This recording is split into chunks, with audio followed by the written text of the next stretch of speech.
with that, I just want to hand over to sort of summarize. Actually, Fayaz has got more than a few minutes to summarize. He's been given 10 at least. So I'd like Fayaz to use that. And echoing what Andre said, Fayaz and I, we were doing our masters together. So what Andre said in forming friendships and relationships and brotherhood, ours is an example of that. So just a little bit of introduction to Dr. Mohammed Fayaz Khan. So he finished his master's and then went to work for ESCOM or ISCOM, whichever you prefer. He worked there for 20 years. And in that time, his achievements are far more than being an engineer at ESCOM. He got his professional registration done. He got his PhD done, as well as being appointed as a fellow of the South African Institute of Electrical Engineers. So obviously, he's either a very good multitasker or he was more dedicated to other avenues than ESCOM itself. But I'll let Fayaz take that over, tell you more about it, and also to conclude on our behalf. Thank you, Fayaz. Thank you, Dr. Quazi. I just want to clarify, though, your earlier statement about us being old fogies. I don't agree with that. I think you're on your own there. Maybe more gray, but I don't classify myself that way. Good evening to all of you. The students that are here, our potential students, the parents who may be joining in as well, and my fellow colleagues. It's always a very challenging thing to have to go last in a presentation like this, because all the cool lines are taken and you kind of sound like you're repeating what other people have said, so it's a bit unoriginal, but I think I'll be able to do a good job of it, hopefully. And I don't want to take up too much more of your time. So hopefully we can get to the Q&A session, which is going to be a lot more informal. I decided not to have a background and to talk from my office because I think that's more personal, and without a presentation, we'll be able to actually kind of almost have a conversation. These conversations are best had in person, but I think let's make the best of it.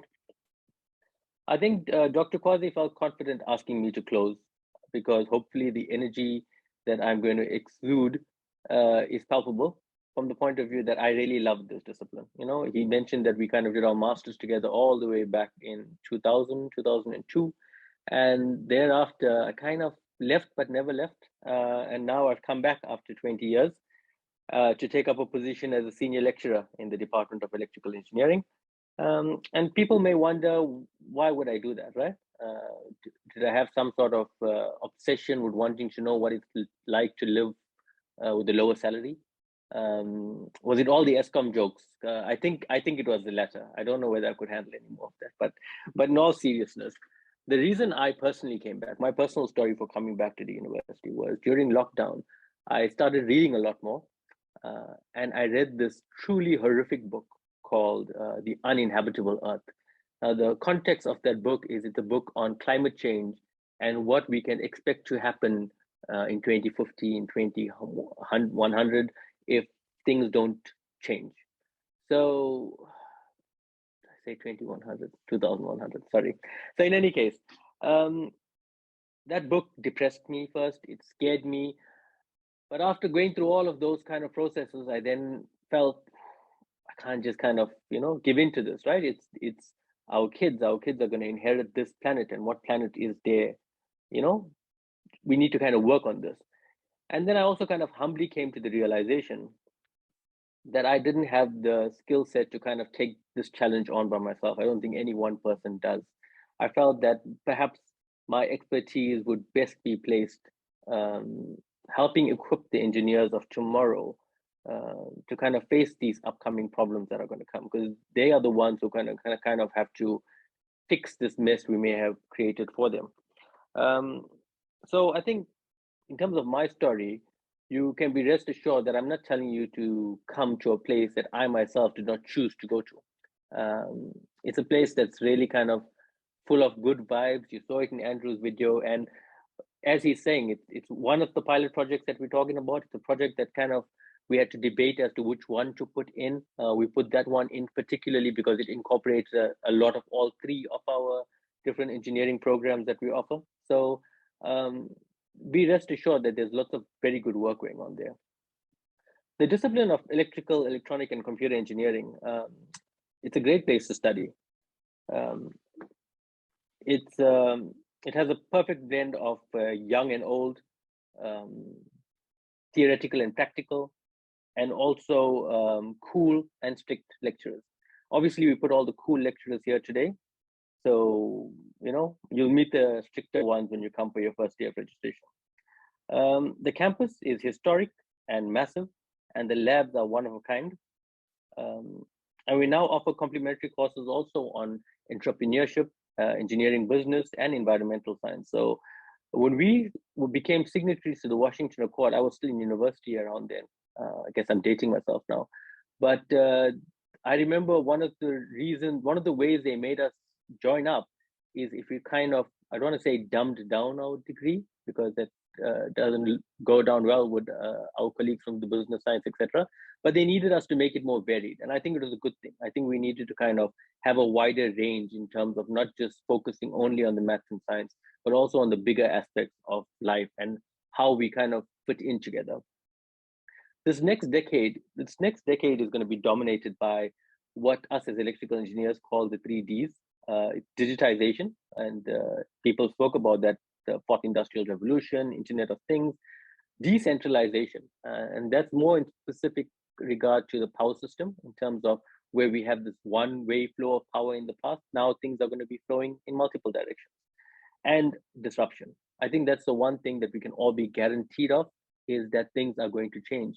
And I really enjoyed Andre's talk. I haven't had a chance to meet him personally, but what he said kind of stands out, is that you're now kind of equipped, or you will be equipped if you do a degree at an engineering degree, you will be equipped to kind of think out of the box, think on your feet, because the one thing you can always be guaranteed of is change. I know us in KZN, we've had a lot of change over the last 3 years. We had to cope with lockdown, we had to cope with social violence, we had to cope with the floods. And our response to a lot of those things, I mean, try and imagine what we would have done in lockdown without the tools of EECE, without the kind of ability to have Teams meeting, without the ability to have a power system that still was going to run, without the ability of having our smartphones and our iPads to help our kids do their schoolwork. Everything there kind of majorly revolved around these kind of this discipline.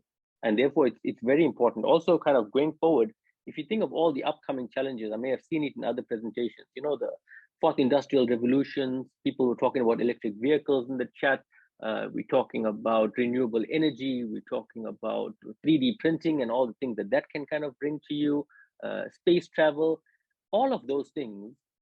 A degree in any one of these three disciplines, electrical, electronic, or computer, that's kind of where you need to be if you want to get a job. And that job market is set to explode. So if you're kind of sitting back and thinking, I want a career where it's going to be easier for me to get a job, I don't think you can look much further.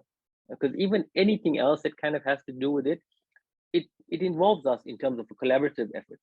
You want to send a rocket up to the moon, we kind of do the control systems that handle all of those things, right? Talking about electric cars, etc.